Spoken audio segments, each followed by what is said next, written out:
Ladies and gentlemen, you're welcome to the show. Thank you for today. We're still gonna be remembering our one-time ADF SDF chairman John Fru Ndi and his legacy, and we're gonna talk about. We're gonna bring some of his excerpts and discuss on this radio, ideal radio, and discuss some of his achievement within the SDF. What legacy is SDF chairman John Fru Ndi had on the SDF and the Southern Cameroonians? What has the chairman John Fru Ndi left behind when he was the opposition leader, the main opposition leader within the Cameroon government? And what did he bring to the table when it comes to the Ambazonian struggle, the Southern Cameroon struggle? And we have seen along the years how tribute has been poured on the chairman for his activism, his powerful work within the rank of SDF. John Fru Ndi has been mourned across the world, and we hope that someone who championed democracy and is a catalyst for multi-party politics in Cameroon. We have seen he had more commitment with peace than justice, and we are saying that he was one of the stalwart of democracy and multi-party politics. John Fru Ndi, his death marks the end of an era that saw him emerge as a key figure in the rebirth of multi-party politics. And today we see throughout his political career, he remained and a powerful figure within their ranks, and we see him as someone who was committed for democracy. But we know SDF was more of based more of federalist, the federal system, going back to federal system. So today I'm gonna play some of his excerpt so that you can see Fru Ndi as a committed leader who was dedicated more of, committed to having more of federal system within Cameroon. Okay, a lot more about Fru Ndi will be discussed as we hear from some important figures about his dedication to the democracy within the ranks of the Cameroon. John Fru Ndi is remembered today for his work on democracy, but most Ambazonians and Southern Cameroonians still see him as someone who failed in the ranks of helping to foster that idea of sovereignty within the state. And when you talk of federalism, that's what we can bring Fru Ndi in. Okay. So let's take a listen to Comrade Chris Arnold. Late yesterday, we learned of the passing of SDF chairman John Fru Ndi. The official statement from the party states that Chairman Fru Ndi died at 11:30 p.m. in La République du Cameroon's capital Yaoundé, where he had taken up refuge since the escalation of the war in our territory. But I happen to be one of those, I can say, knew a little bit as a reporter of Chairman John Fru Ndi and the beginning of it all, and I mean the launching of the SDF party in 1990. I was at Interrecon, and then the Commercial Avenue, Liberty Square precisely, where the SDF was launched. We braced the water cannons, the tear gas, and the bullets that the Cameroon security had unleashed on the population just to stop Fru Ndi. It was meant to make him look like or reduce him to a coward. That is, if the intimidation would stop him from launching the political party. But Chairman John Fru Ndi refused to be reduced to a coward. The courage and defiance he demonstrated that day, until then, had never been imagined nor seen in the whole political landscape of the country. For that feat and bravery, he became the go-to political figure in the country. He was called the Liberator. He became the indefatigable hope of the masses and hope for the future. Power to the people, the political slogan and logo of the movement he formed, drove everybody, home and abroad, to unite under his umbrella, hoping that power indeed will finally rest in the hands and wishes of the people. Though at the time of his death yesterday, power still resides in the hands of the tyrants, in the hands of a privileged few, including he himself, Chairman John Fru Ndi. We cannot just so easily fail to acknowledge the changes brought about by his single act of bravery in 1990. Despite his abysmal leadership and failure in the party, we cannot just so soon, ladies and gentlemen, forget that he pioneered the way for the freedom of assembly and expression, at least the limited one that we had then. The moment doesn't allow me to get into what the legacy of Chairman John Fru Ndi will be. But I shall be back tomorrow in the live show to give you my take on the man whom I wrote about, John Fru Ndi. Again, that will be tomorrow. Please stay tuned. On behalf of the interim government, we salute and ask the family of Chairman John Fru Ndi to accept our deep sympathies. Yes, our condolences to you, because John Fru Ndi was not only a chairman but an uncle. How did the family receive this shocking news? Yes, you see, today I'm not going to work, and I've dedicated this day to mourn him, and we will be concerting and make sure that we give him a befitting burial as family members, close relatives, and the immediate friends. And personally, people always say John Fru Ndi is my uncle. Yes, from his age, he could be my uncle, but John Fru Ndi is my cousin.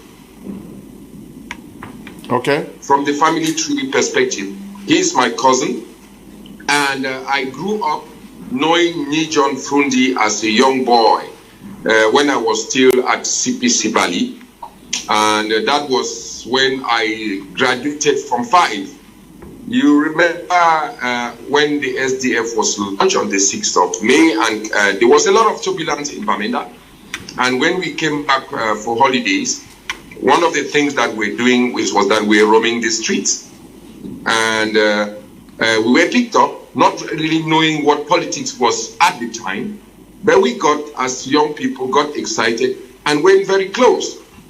And I spent most of my time with him in Tarikon and roaming around him, Dr. Siga Asanga, Abde Mukong, Nyok Wakai, and all those people, those SDF barons at the time.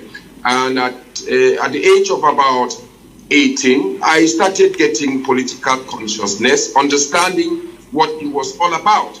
And knowing the chairman Fru Ndi from my childhood, let me put it that way, or my boyhood, he has always been this person that listens and asks you very tricky questions when you never understand the meaning of those questions until you give him a response and he corrects you. So the chairman, Nijon Fru Ndi, as a grown-up person, and when I was at the University of Yaoundé, I had already gained some political maturity and consciousness. And when we were revolting as students against the malpractices in the university, they wanted to tie us that the SDF had infiltrated the campuses of University of Yaoundé 1. That was in 1996. At the time, late Dr. Siga Asanga, who is actually my uncle, was still alive. This is that's the nuance. Late Dr. Siga Asanga is actually my uncle, and the chairman Nijon Fru Ndi is a senior cousin. That's the nuances. Now, when I came to Europe, and under the conditions where we left Cameroon, Fru Ndi was one of the person who told me that, Paddy, you see, you have a lot of energy in you, and if you stay in this country and take the offers that they are giving you, they will kill you. But I will stay here and continue to fight for you people. Because at the time, they were opting that I should go. There were about 6 of us who were dismissed from the university. And the negotiations were that after dismissing us, I should go and join the army. Patrice Kennedy should go and become a teacher. Panga Ungene should go to, how do they call this, a stick or some polytechnic, and so on. So but Fru Ndi told us that you people are young, energetic people with a lot of courage and a lot of intelligence. It's better for you to leave. We have lived our life and we'll stay here and fight, and someday you come and pick up the fight. That's what I learned from Chairman Fru Ndi. And in 2005, when I came back to Cameroon after 9 years of exile, he advised me that, please, Paddy, make sure that you never take any foreign nationality, because those people will use it to chastise you. They will use it against you. And each time I came, I was the only person, apart from his biological children, who would go into his room very early in the morning to say, Daddy, how are you doing? This is the person who the chairman Fru Ndi is.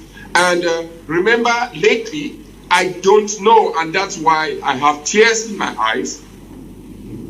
I brought my children, and he received them, and the chairman is no more. That was the first time I was bringing up them together, and the chairman said, no, you can go and do your politics. I am sick. Let them stay around me. This is the person that I know, the umbrella, the father, the mentor. And today he's no more. But it's okay. We are going to keep the flame burning. I remember when the chairman sent me to go and see the cardinal when I came from Europe, when we were talking about the Anglophone General Conference. He gave me specific instruction and told me, Paddy, when you go and see your man, the cardinal, please do this. Tell him that the SDF is behind the Anglophone General Conference. That's why you saw me on that picture, on that frame with the cardinal. And today, I'm a shattered person. I hate to cry on camera, but I can't hold my tears. The chairman is gone, but we will keep the flame burning. Thank you, Mr. Leo, for having me.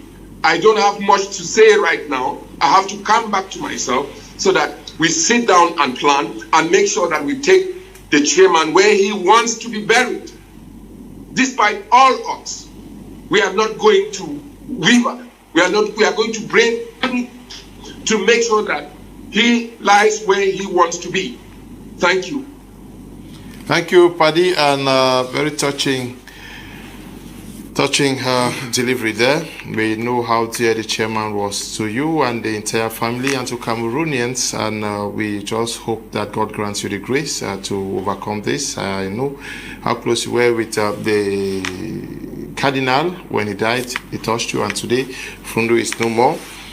You are also left like an orphan because two of them were your mentors. They are no longer there, but they gave you all the knowledge. They inspired you and left you with the blessings to be able to hold the flame and move on, especially. That was about Nijon Fru Ndi. We are still remembering his work, his democratic work within the ranks of his leadership within the SDF that evolved from a regional party to a national force. But beyond his political endeavors, we know Fru Ndi was admired by more. But we hope that we'll keep remembering the chairman for his work within the struggle.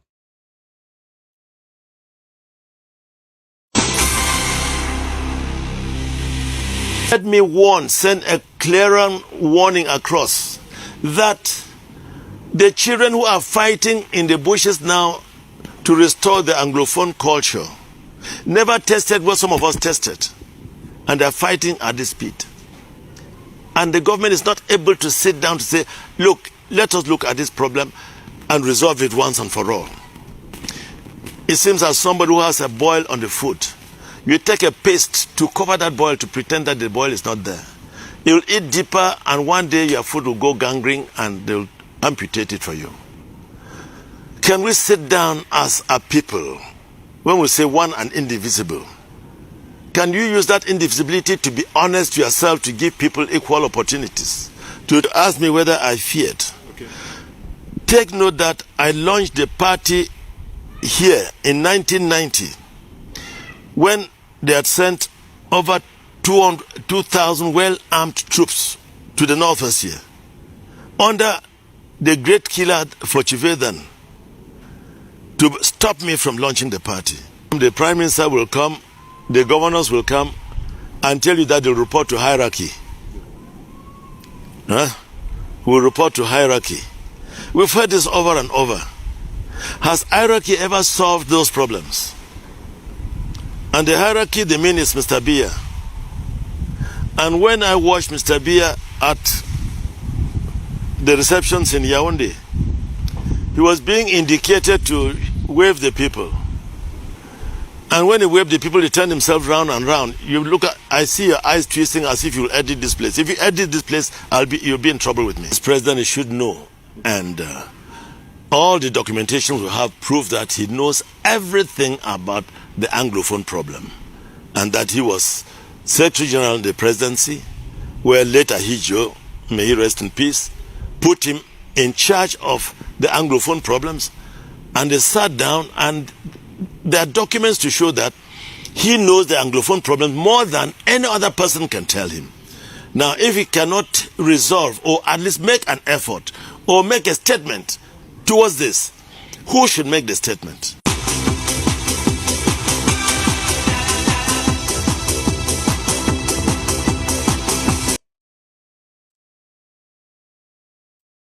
That was Fru Ndi speaking.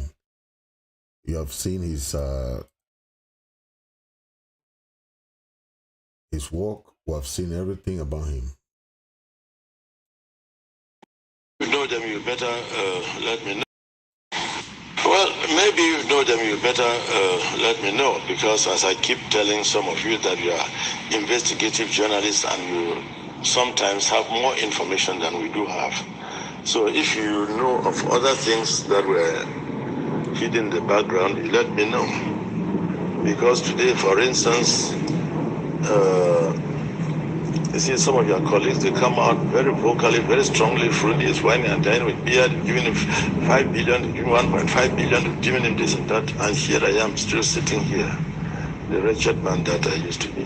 Those things were said concerning your victory in 1992, that Mr. Fru Ndi was bought over. He was paid to let go his victory? By who and for how much? And where's the money? I don't have a foreign account. People try to blackmail me, publish accounts that never belonged to me. And I stand corrected to challenge any Cameroonian who knows that Fru Ndi has this account in this bank. I know there's nothing that a Cameroonian cannot do. Let them go and put some monies in an account and say this account belongs to Fru Ndi. I say bring the money and give it to the people. You let go your victory and till today? Sir, I was never bribed. And I don't accept bribes. And by bribe, I mean that somebody is telling that take this amount and you do this, or take this and you do this. I've never entered those type of negotiations with other people, with any other person, or anybody at all. Mr. Chairman, how was the journey of your political party been from 1992 right up to the last presidential election, in which for the first time in the history of the party, a candidate of the party, Honorable Osi Joshua, came third? Well, to tell me to retrace my journey, it's been a rough one. It's been a hard one. It's been tedious. It's been strenuous. It's been very exacting and demanding. And as I told you, whenever they announced presidential elections, most of you, especially in the field of journalism, are living witnesses. When I say journalists, because you were failing to find out information where. I will start from Crusader in the north, having rallies coming down. Sometimes by midnight, I'm still at a rally ground. And when you come and meet the people waiting for you and they're there playing their drums, dancing, being happy, you have to talk to them. You will not fear that when I go up there, they can shoot me. And I thank God for the protection. I thank Cameroonians for their love and protection. I want to thank nearly everybody who participated and contributed in one way or the other towards my success in politics for this number of years. Well, if my first vice, who doubled as the presidential candidate, never did well, it is normal in every organization that will take time for people to study your approach, maybe take to it or take their own, and they win. Somewhere along the line, I believe that I'd given Cameroonians too much confidence. And the people will tell you that we know Fru Ndi, we've seen him, he's been here to talk to us. And he himself just coming in could not tour up to 1/5 of the tours that I made. So I think this got the people disappointed and they were withdrawn. And then the finances too were not there. The finances were not there. So there's so much. Nijan Fru Ndi, chairman of the Social Democratic Front Party, speaking on the program The Inside on Equinox Television. And may his gentle soul rest in peace. That's what we'll put a cap to today's edition of the 6 p.m. primetime newscast. Ladies and gentlemen, thank you so much.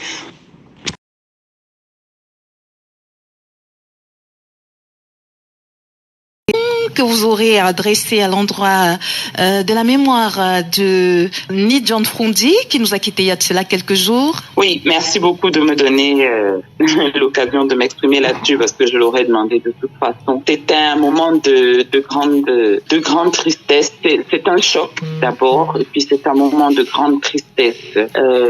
Comme j'ai pu l'exprimer sur ma page Facebook, les vrais guerriers, les appelle les guerriers de la lumière, les vrais guerriers sont rares dans notre pays. Des guerriers constants, des guerriers humbles sont rares dans notre pays, et de voir qu'un d'entre eux est un déchirement. Je me souviens que Ni John, comme je l'appelais, était venu nous voir au tribunal militaire en 2019, alors que le procès devait commencer, l'instruction se terminait, et cette présence pour moi signifiait énormément, parce que je crois ne pas avoir vu d'autres leaders de l'opposition venir manifester de manière leur solidarité par rapport à notre cause.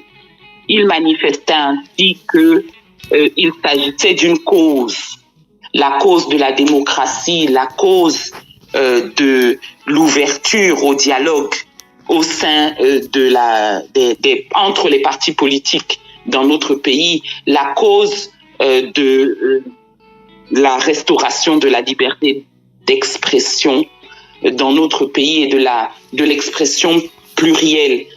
Et ça, c'était un message fort. Donc oui, de voir partir un guerrier comme ça, c'est un crève-cœur. Mais comme on dit dans ma langue, il est écrit « Homme, tu mourras ». Alors, il faut dire au revoir, même quand ça fait mal. Rest in peace, Ni John. Des questions qui vous concernent un peu plus. Parler de votre candidature à la présidence nationale du MRC. Déjà, comment est-ce que cette candidature à la présidence donc nationale du MRC, comment est-ce que votre candidature a été accueillie par vos camarades de parti? Et depuis cette annonce, comment est-ce que les choses se passent dans votre parti politique? Alors, comment elle a été accueillie? Je dirais avec grande surprise. Et j'ai le sentiment que beaucoup de personnes ne sont pas encore revenues de leur surprise. J'entendais encore avant-hier la question. Alors, c'est vrai, est-ce que vous maintenez votre candidature? Une candidature que j'ai annoncée le 5 juin 2022. Donc, vous voyez, plus d'un an après, la question demeure tellement c'est inhabituel. Mais elle a été accueillie avec enthousiasme par beaucoup de militants. Vraiment beaucoup. Et par beaucoup de Camerounais. Parce que, comme je l'ai dit tout à l'heure, nous avons soif d'ouverture, de dialogue, de pluralité.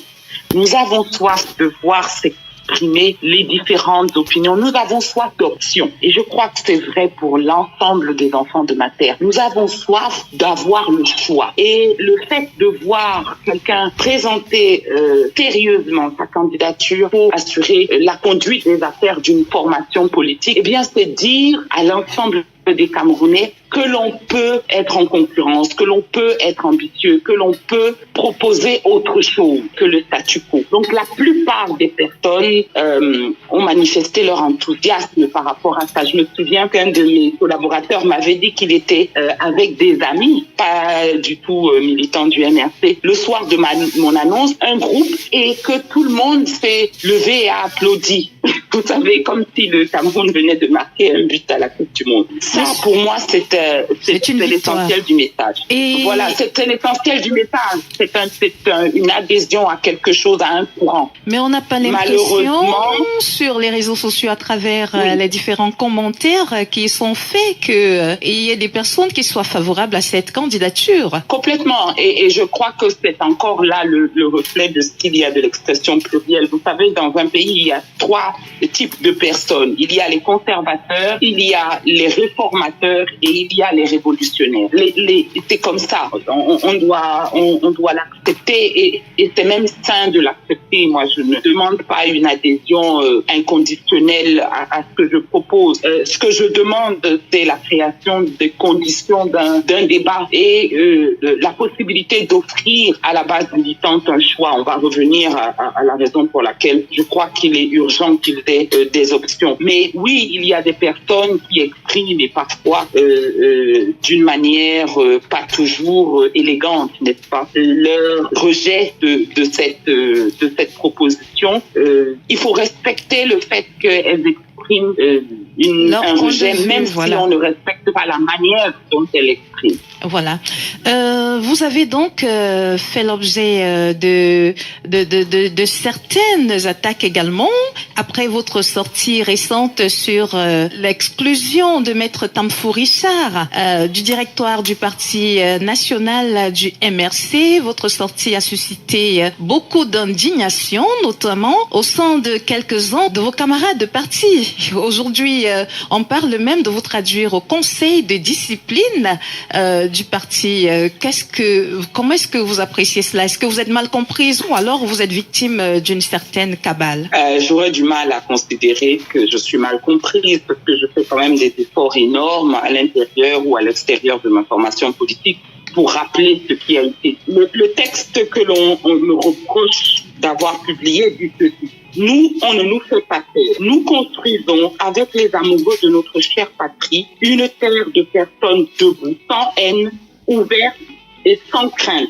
Aucune manœuvre d'intimidation. Ce parti n'appartient pas à Maurice Kamto. Maurice Kamto n'est pas le MRC n'est pas Maurice Kamto. Ce n'est pas sa chose dont il dispose comme bon lui semble. Tout mon soutien à Maître Tamfou Richard, on reste debout et on avance. Que quelqu'un puisse dire, en extrayant juste la partie qui commence par aucune exclusion et qui se termine par ce parti n'appartient pas à Maurice Kamto, que je suis en train d'accuser Maurice Kamto d'être derrière le saccage des boutiques à San-Mélima, quand on sait que les personnes dans les boutiques ont été saccagées, pour certaines sont militants du MRC, que c'est lui qui est derrière l'agression de Grâce Descartes à Londres. Ça peut pas être appelé autrement que mauvais foi. Maintenant, comme je l'ai dit tout à l'heure, on peut rejeter ma candidature, mais en arriver à vouloir à tout prix dénoncer une attaque contre le parti qui n'existe pas, et je ne peux pas croire, quand je vois justement la manière dont mon message a été déformé, qu'on ne sait pas que cette volonté de détruire le parti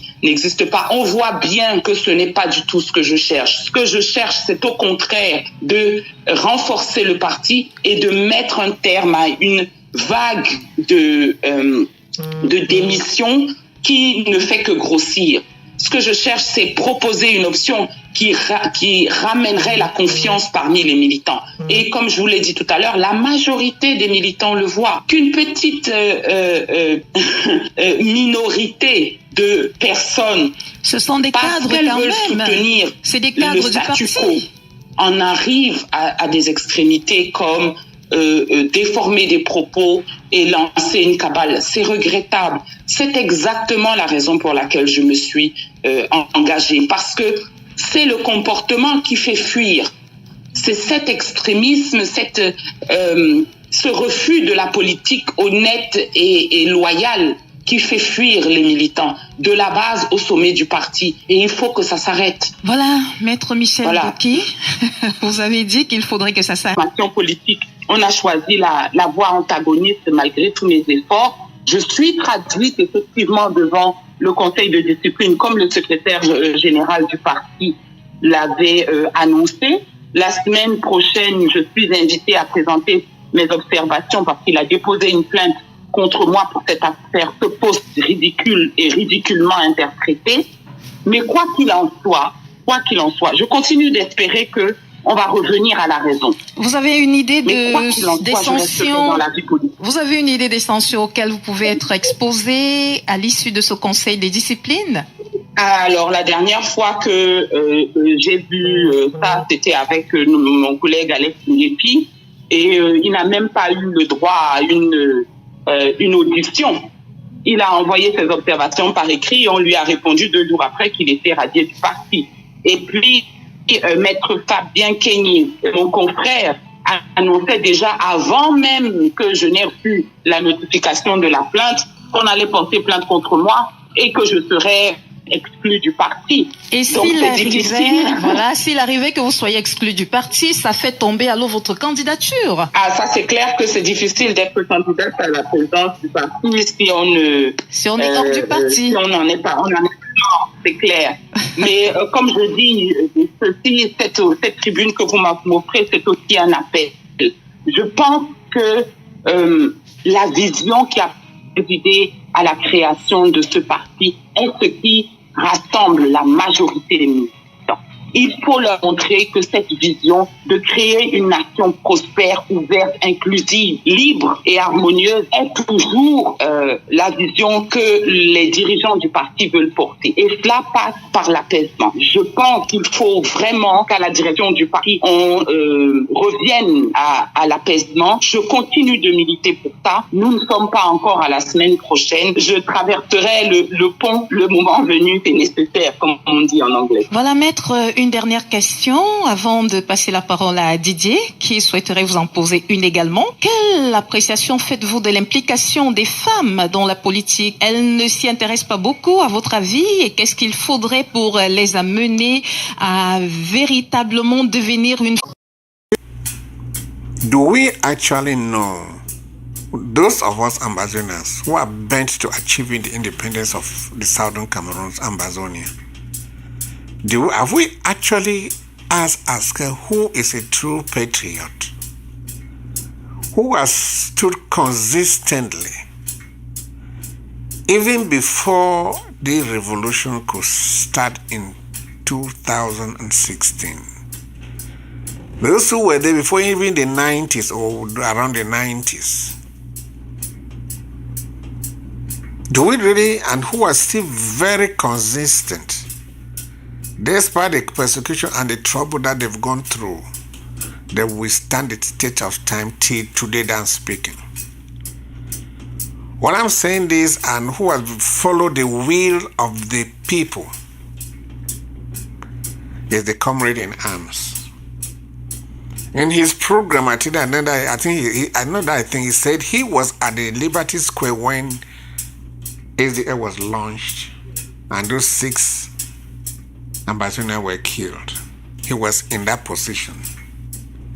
When I know that this man with Albert Mokon, they worked together. He worked under Albert Mokon because at least he was a young man. Albert Mokon was a father.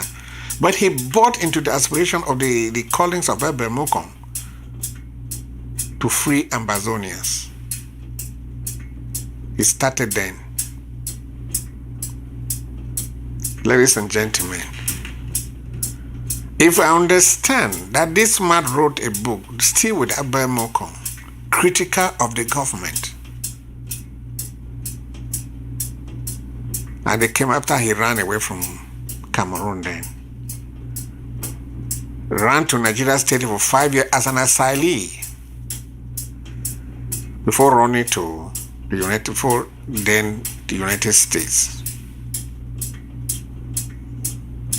If I look at this young man who started the fight then, as a young man, until today, when he came to the United States, he continued to run a paper he used to call Cameroon Journal, still very critical of the Cameroon government and the ills of the society towards the common man.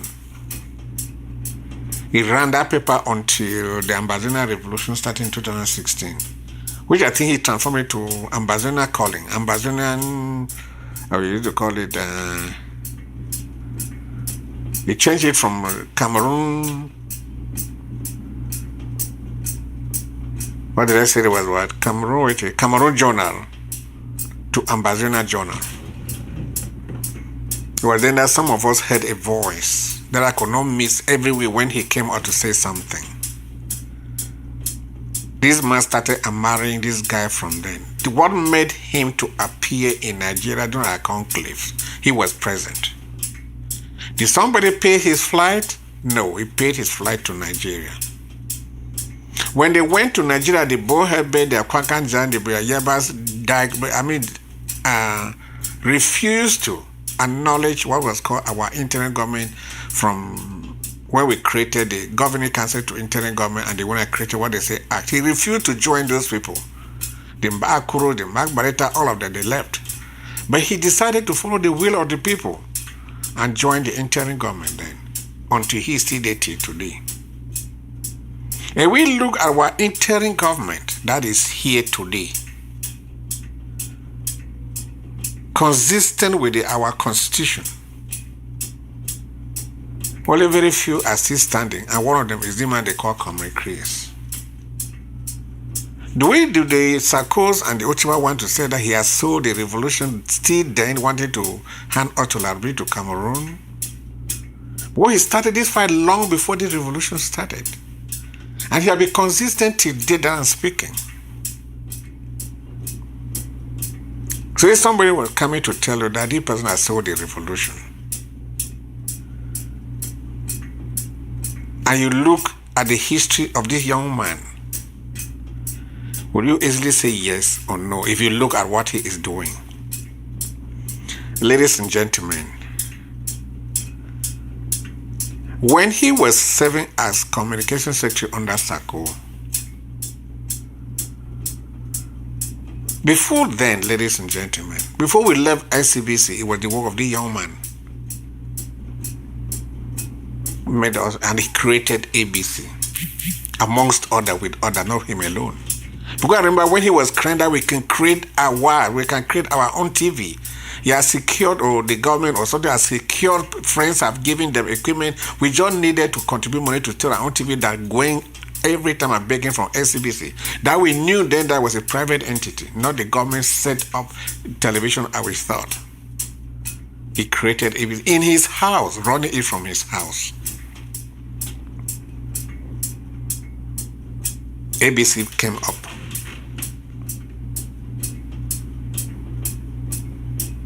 I remember when he came crying that he must go to Nigeria when our leaders were abducted. He went to Nigeria in the midst of that to find out what happened to the leaders of Amazonia. In the midst of that heat, he braved it with a lion heart to go to Nigeria to find out what happened. He could only get what he could get. And when I look again back, the audit between Ayuk and Sako, my Tito boy, I also heard him shouting on TV every day that Amazonia need to know where their money is going to. Amazonia need to know where their money is going to. He forced it, or we forced it on. And the audit was carried out. Yet, Ayuk people stood strong that there should be no audit. That's why Ayuk people refused to go with the Tabingan and Kalimbongo and the countries refused to go for an audit. But the audit was carried out. And we knew then how much came up. To know what that money was used for will be a story for another day. Ladies and gentlemen, what do we expect for an Amazonia? When he came out to fight this, Sako was in silence. If I think back when at one time I hear Mark Barretta shouting that if they keep Pobia and Secretary Chris, then he will shoot Secretary Chris and let Pobia to go away or to go free. And what was the reason? That Chris was the person blocking Sako from accepting any form of us coming together. Little did Mark Barretta know and his friends know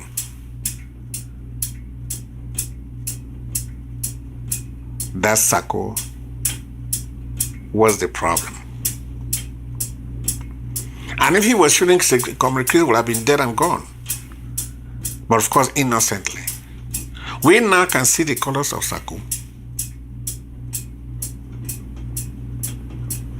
The man has created ABS. And what we run there now is the Ambazonia Revolution. Until lately, we're beginning to say how they can pay those bills. He had paid it for almost 1 year going without asking from, or he could only appeal to some Ambazonia to help. But Ambazonia government was not. But that is in the process now, ladies and gentlemen, to help.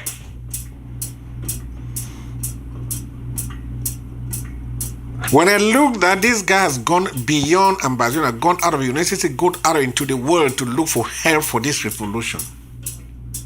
I remember the failed agri-farmer that we wanted to bring.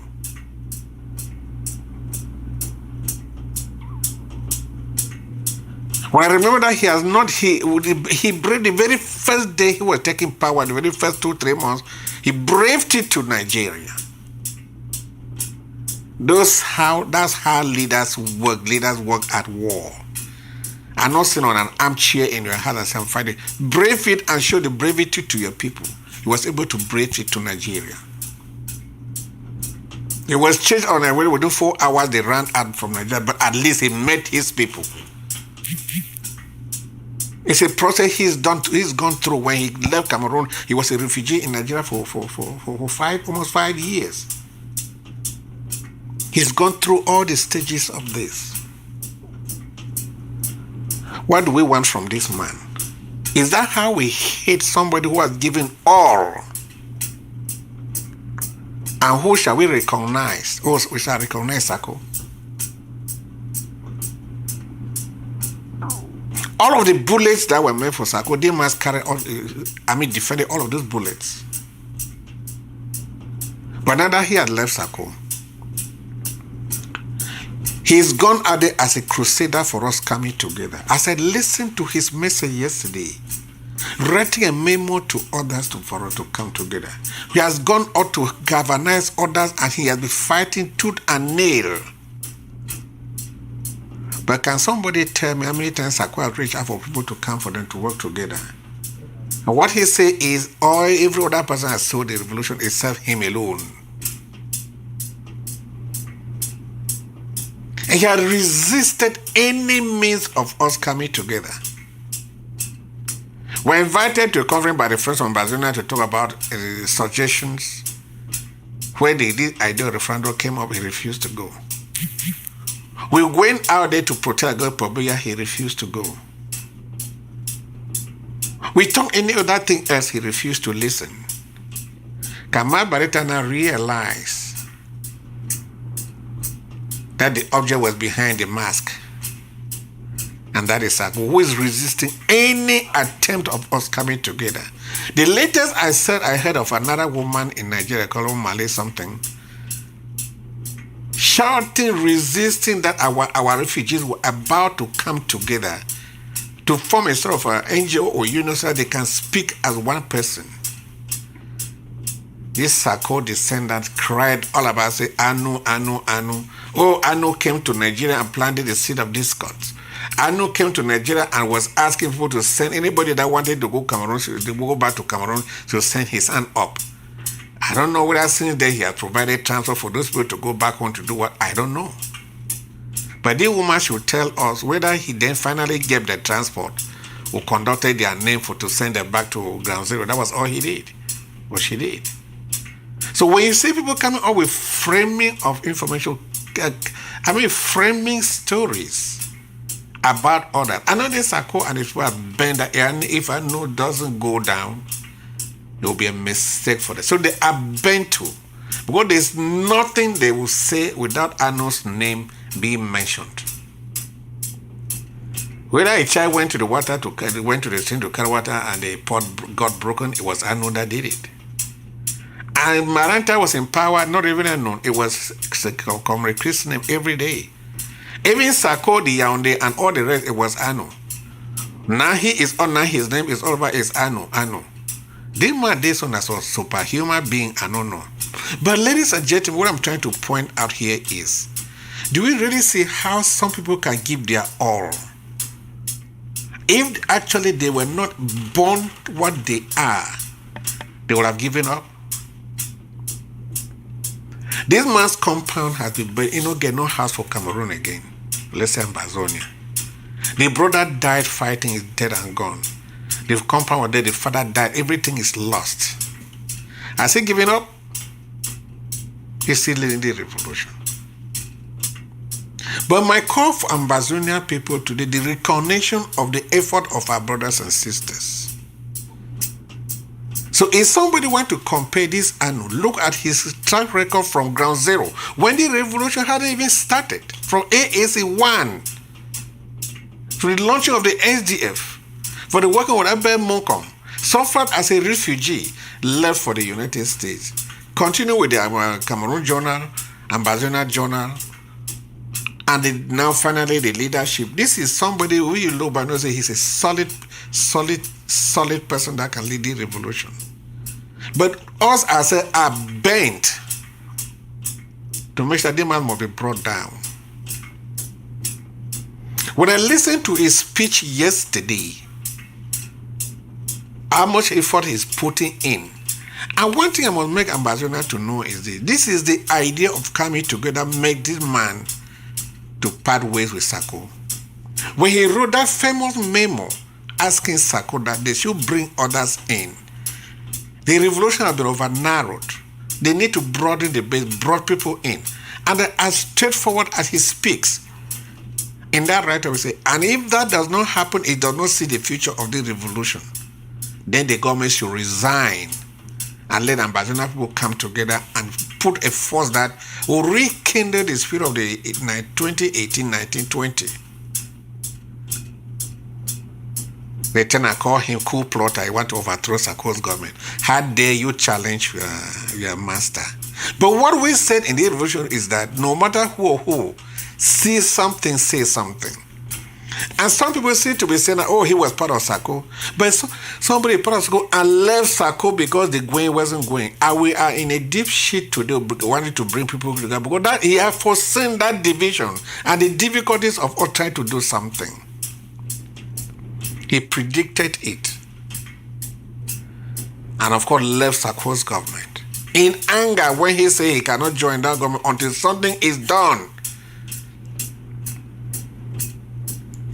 With the crossing of boundaries in that government.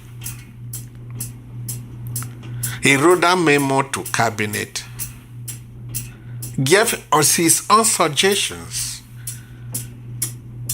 Did the Sarko even call even one meeting to look into that memo? Not at all. When Aringwa left director of, it was a director of the resource mobilization, to challenge a sexual state that was running ABC, that ABC was falling. Say they cannot raise money until it comes through them.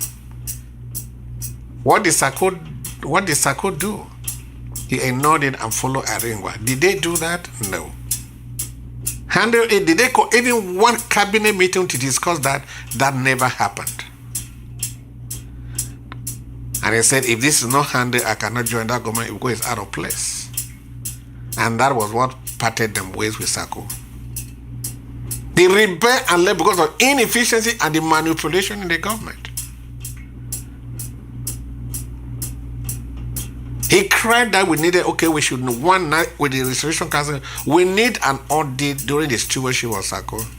And he was the first to go for an audit. When he cried for an audit with their yoke and Sarko, he was the first to go for audit because ABC was run as an entity. And when he cried during Sarko's government alone, he was the first to go for an audit. Did Sarko go? Till date, he did not. So what do we want from one person of the revolution? What? I'm saying this, ladies and gentlemen, with facts. Not try to fix facts. If you go, what I say, go verify it. This man is running helter-skelter for how do we come together. He's written letter to all other leaders, please, let's come together. Forget you are not going to do away with their grouping. Let's just have a place where we can talk as Ambazonians with common grounds. Nobody is listening. One person. But I'm very convinced, according to that speech, those who stand for a referendum, they're working, they're bringing others in. A leader that listens to the people. He came to power through the legal means of coming to power. An election was conducted with the Restoration Council at the forehead, creating an electoral committee that came up with electoral modalities to run for an election.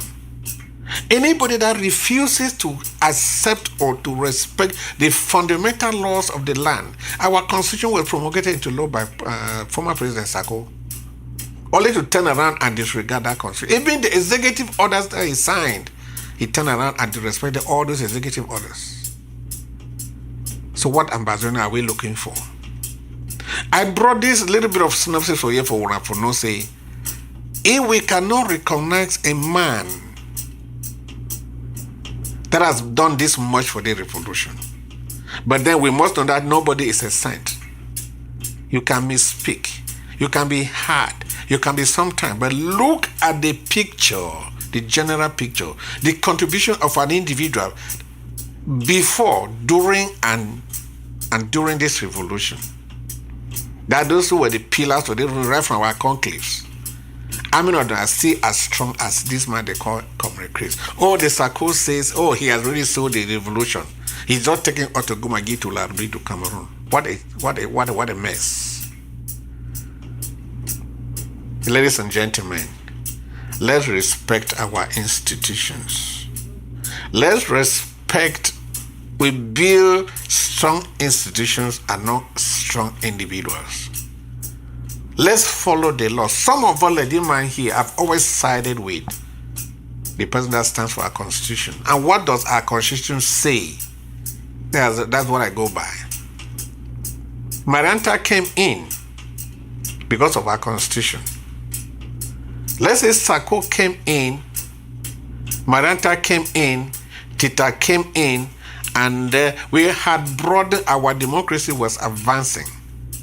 We were able to conduct an election. All our RGAs were involved. Our counties, our region were involved. And who won? By the will of the people, Comrade Chris won. He's sitting there by the will of the Ambazonia people, whether you like it or not, by the will of the Ambazonia people.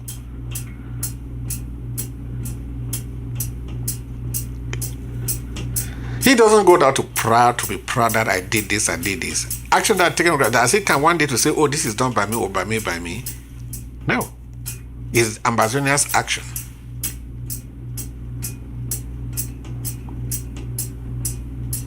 I plead on us to recognize somebody when he does something.